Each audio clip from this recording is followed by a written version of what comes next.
81st question. A laminated spring is supported at. Okay, laminated springல வந்து supports வந்து எங்கே இருக்கும், லோடு வந்து எங்கே கொடுப்போம் அப்படின்னு சொல்லி கேட்டிருக்காங்க. இப்போ இதில் பார்த்தோம் அப்படின்னா இதுதான் வந்து அந்த லேமினேட்டட் ஸ்ப்ரிங்கோட டயக்ராம். இதில் வந்து சென்டரில் தான் வந்து சப்போர்ட் இருக்கும். சென்டரில் வந்து சப்போர்ட் இருக்கும், ரெண்டு எண்டுலேயுமே வந்து லோடிங் கண்டிஷன்ஸ் வந்து இருக்கும்.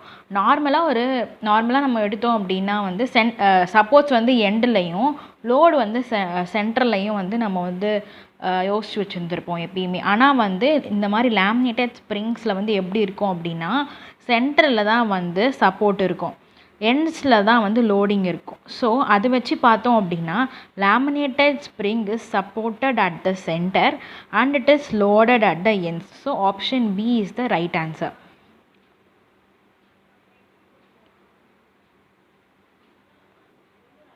Eighty-second question. 82nd questions பார்த்தோம் அப்படின்னா laminated springs are subjected to. இந்த laminated ஸ்ப்ரிங்கில் என்ன மாதிரி ஸ்ட்ரெஸ் வந்து இது வந்து கோ த்ரூ பண்ணும் அப்படின்னு சொல்லி கேட்டிருக்காங்க. laminated ஸ்ப்ரிங்ஸை வந்து டிசைன் பண்ணும் போது எப்படி டிசைன் பண்ணுவாங்க அப்படின்னு பார்த்தா அது வந்து ஒரு பெண்டிங் மெம்பராக வந்து டிசைன் பண்ணுவாங்க. ஸோ இந்த laminated ஸ்ப்ரிங்ஸ் வந்து இதில் அண்டர்கோ பண்ணுற ஸ்ட்ரெஸ் என்ன அப்படின்னு பார்த்தீங்கன்னா வந்து பெண்டிங் ஸ்ட்ரெஸ். ஸோ 82nd கொஷனுக்கு பெண்டிங் ஸ்ட்ரெஸ் தான் வந்து கரெக்ட் ஆன்சர்.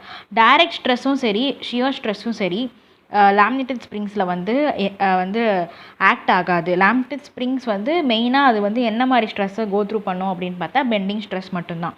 ஸோ 82nd கொஷனுக்கு வந்து option B pending stress is the right answer. 81st கொஷனுக்கு என்ன அப்படின்னு பார்த்தோன்னா option B. Next question, the deflection in the leaf spring is more if it's okay. நார்மலாக டிஃப்ளெக்ஷன் வச்சு பேசுகிறோம் அப்படின்னு பார்த்தா டிஃப்ளெக்ஷன் வந்தாலே வந்து அந்த இடத்துல வந்து ஸ்டிஃப்னஸ் வந்து வந்துடும். ஸ்டிஃப்னஸோட ஃபார்முலா என்ன அப்படின்னு பார்த்தோன்னா K is equal to load acting divided by deflection அப்படிங்கிறது தான் வந்து ஃபார்முலா. ஸோ இங்கே வந்து என்ன சொல்லியிருக்காங்க அப்படின்னா இந்த லீஃப் ஸ்ப்ரிங்கோட டிஃப்ளெக்ஷன் வந்து ஜாஸ்தியாக இருக்குது அப்படின்னா அதோட ஸ்டிஃப்னஸ் வந்து என்ன ஆகும், ஸ்டிஃப்னஸ்ங்கிறது வந்து ரெடியூஸ் ஆகும். ஏன்னா ரெண்டுமே வந்து இன்வெர்ஸ்லி ப்ரொபோர்ஷனல். ஸோ இதை வச்சு பார்த்தோம் அப்படின்னா deflection in a leaf spring is more if it's okay. Deflection வந்து is more and hence the stiffness is less. So option C is the right answer. Next question, a carriage spring of span L consisting of n plates, each of thickness T and width B. If the spring carries a load of W and the modulus of elasticity of the spring is E, then the central deflection of the spring அப்படின்னு கேட்டிருக்காங்க. இதில் வந்து எல்னா என்ன, டீனா என்ன, பீனா என்ன அப்படிங்கிறதுலாம் அதுக்கான specific notations வந்து கொடுத்துருக்காங்க. டபிள்யூங்கிறது ஆக்டார லோடு, ஈங்கிறது வந்து மாடுலஸ் ஆஃப் எலாஸ்டிசிட்டி. இதில் central deflection of the spring என்ன அப்படின்னு பார்த்தீங்கன்னா இது வந்து ஒரு டைரக்ட் ஃபார்முலா தான். இதுக்கு வந்து நம்ம டைரெக்டாக ஞாபகம் தான் வச்சுக்கணும். இதுக்கு வந்து டெரிவேஷன் அந்த மாதிரிலாம் எதுவும் பெருசாக தேவைப்படாது. இதோட சென்ட்ரல் டிஃப்ளெக்ஷன் வேல்யூ என்ன அப்படின்னு பார்த்தோன்னா 3WL³ டிவைடட் பை 8ENBT³ இதான் வந்து இதோட ஃபார்முலா.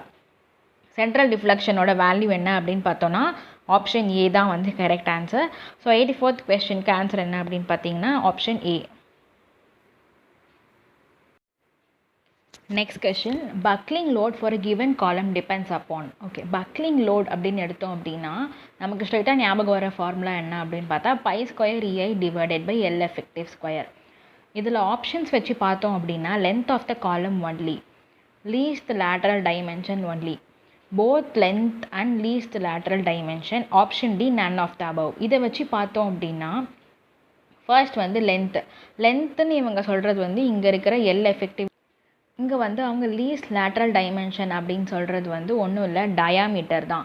இந்த டயாமீட்டர் இந்த ஃபார்முலாவில் எப்படி ரிலேட் ஆகும் அப்படின்னு பார்த்தா ஐ இருக்குல்ல, ஐயோட வேல்யூ வந்து இன் டேர்ம்ஸ் ஆஃப் D⁴ தான் இருக்கும்.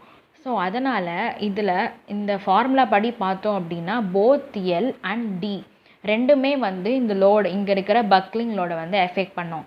ஸோ 85th கொஸ்டின் பார்த்தோம் அப்படின்னா both length and least lateral dimension ரெண்டுமே வந்து எஃபெக்ட் பண்ணும். ஸோ அதனால் option C is the right answer. 86th question, when both ends of the column are fixed, the crippling load is P. If one end of the column is made free, the value of the crippling load will be changed to. Okay, இவங்க என்ன சொல்கிறாங்க அப்படின்னா first கண்டிஷனில் வந்து both ends of the காலம் வந்து it is ஃபிக்ஸட்னு சொல்லியிருக்காங்க. இந்த கிரிப்ளிங் லோடோட ஃபார்மில் வந்து pi square the EI divided by L effective ஸ்கொயருங்கிறது நமக்கு தெரியும். ஃபஸ்ட்டு கேஸில் என்ன அப்படின்னு பார்த்தோன்னா போத் end வந்து ஃபிக்ஸட். ஸோ எல் எஃபெக்டிவோட வேல்யூ என்ன அப்படின்னு பார்த்தோன்னா L/2. ஸோ அதை நம்ம சப்ஸ்டியூட் பண்ணுறோம் எல் எஃபெக்டிவ்க்கு பதிலாக. So pi square EI divided by L square into 4, கீழே டினாமினேட்டரில் வர 4 வேல்யூ வந்து மேலே போயிடும். ஸோ இதான் வந்து ஃபர்ஸ்ட் ஈக்குவேஷன்.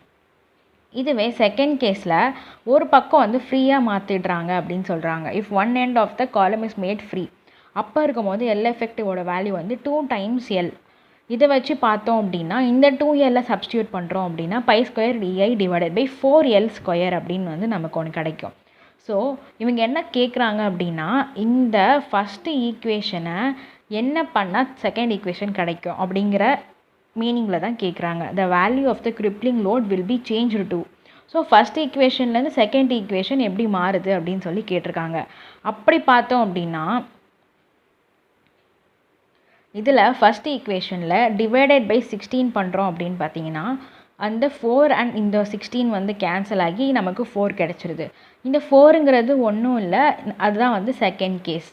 ஸோ ஃபஸ்ட்டு இருக்கிற லோடை டிவைடட் பை 16 பண்ணோம் அப்படின்னா செகண்ட் இருக்கிற வேல்யூ லோட் கண்டிஷன் நமக்கு வந்து கிடச்சிருது.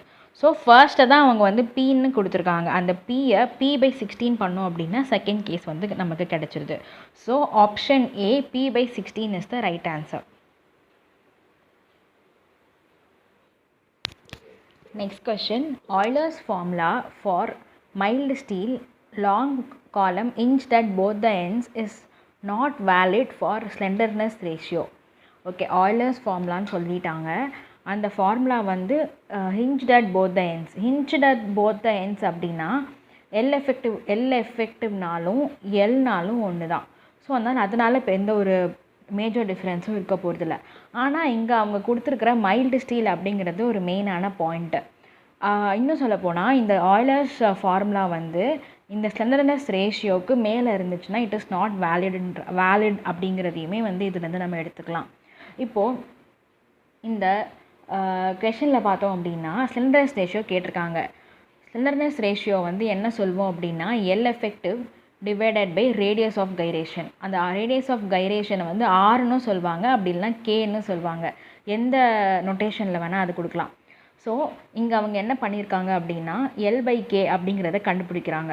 அந்த L/Kவோட வேல்யூவை கண்டுபிடிக்கிறதுக்காக ஒரு பேக்வேர்ட் ஒர்க் ஒன்று பண்ணுறாங்க. அது என்ன அப்படின்னா PCR is equal to pi square EI divided by L effective square. இது வந்து நமக்கு தெரிஞ்ச ஃபார்முலா தான். இதில் ஐக்கு பதிலாக என்ன பண்ணுறாங்க அப்படின்னா A இன்ட்டு கே ஸ்கொயர். கேங்கிறது ரேடியஸ் ஆஃப் கைரேஷன், ஏங்கிறது வந்து ஏரியா. அது ரெண்டுத்தையும் சப்ஸ்டியூட் பண்ணுறாங்க. இப்போது ஸ்ட்ரெஸ்ஸோட வேல்யூ கண்டுபிடிக்க போகிறாங்க. ஸ்ட்ரெஸ்ஸுங்கிறது என்னது லோட் பை ஏரியா. ஸோ அவங்க ஆல்ரெடி இங்கே கண்டுபிடிச்சிருக்கிற லோட்லேருந்து டிவைடட் பை ஏரியா பண்ணால் நமக்கு ஸ்ட்ரெஸ் கிடைச்சிரும். அதில் இந்த ஏ அண்ட் இந்த ஏ வந்து கேன்சல் ஆகிடுது. 2A கேன்சல் ஆனோடனே நமக்கு மிச்சம் என்ன இருக்குது அப்படின்னு பார்த்தா pi square E into K square divided by L square தான் இருக்குது. இங்கே மேலே இருக்கிற கே ஸ்கொயரை கீழே கொண்டு வந்துடுறாங்க. இந்த L/Kங்கிறது ஒன்றும் இல்லை, it is the slenderness ratio. So L/Kவை வந்து எப்படி எழுதுறாங்க அப்படின்னு பார்த்தோன்னா pi square E into sigma C. இந்த கீழே இருக்கிறத லெஃப்ட் சைட் கொண்டு போயிட்டு அந்த ஸ்ட்ரெஸ்ஸோட வேல்யூவை கீழே கொண்டு வந்துடுறாங்க. ஒன்றுமே இல்லை. இதில் இந்த ஈக்குவேஷனில் இருந்து அவங்க L/K த ஹோல் ஸ்கொயருக்கு ஈக்குவேஷன் எழுதியிருக்காங்க. அப்படின்னா L/K த ஹோல் ஸ்கொயருக்கான ஃபார்முலா என்ன? Pi square E divided by sigma C. So இதை வச்சு பார்த்தோம் அப்படின்னா L/K த ஹோல் ஸ்கொயருக்கு நம்ம அரைவ் பண்ணியிருக்கிற ஃபார்முலா வந்து இதுதான், pi square E divided by sigma. இங்கே சிக்மா என்ன அப்படின்னு பார்த்தோம் அப்படின்னா சிக்மாங்கிறது ஸ்ட்ரெஸ்ஸு. இந்த சிக்மாவோட வேல்யூ வந்து 330. இது வந்து கான்ஸ்டன்ட் வேல்யூ. எதுக்காக கான்ஸ்டன்ட் வேல்யூ அப்படின்னா இங்கே இருக்கிற மைல்டு ஸ்டீலுக்கான constant value. So sigma is equal to 330 plus Young's modulus value என்ன அப்படின்னு பார்த்தோன்னா 2 × 10⁵ எடுத்துப்போம் நார்மலாக.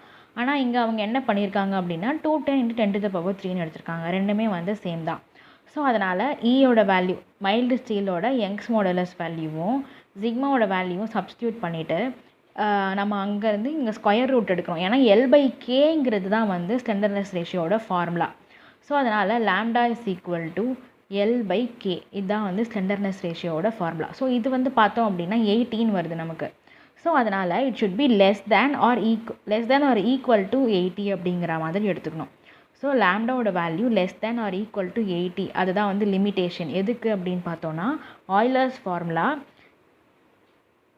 is not valid for slenderness ratio less than 80. So இந்த L/λோட வேல்யூ வந்து எதுக்கு வந்து ஆய்லர்ஸ் ஃபார்முலா வந்து என்ன லாம்டாக்கு யூஸ் பண்ணலாம் அப்படின்னு பார்த்தா 80க்கு மேலே இருக்கிற காலம்ஸ்க்கு வந்து யூஸ் பண்ணலாம். இப்போ ஒரு காலம் எடுத்து அந்த ஸ்லெண்டர்னஸ் ரேஷியோ வந்து 80க்கு மேலே இருந்தால் தான் நம்ம வந்து ஆய்லர்ஸ் ஃபார்முலா வந்து யூஸ் பண்ண முடியும். இப்போ வந்து அதே லாம்டாவோட வேல்யூ less than 80 இருந்துச்சுன்னா it is not valid. So option B less than 80 is the right answer.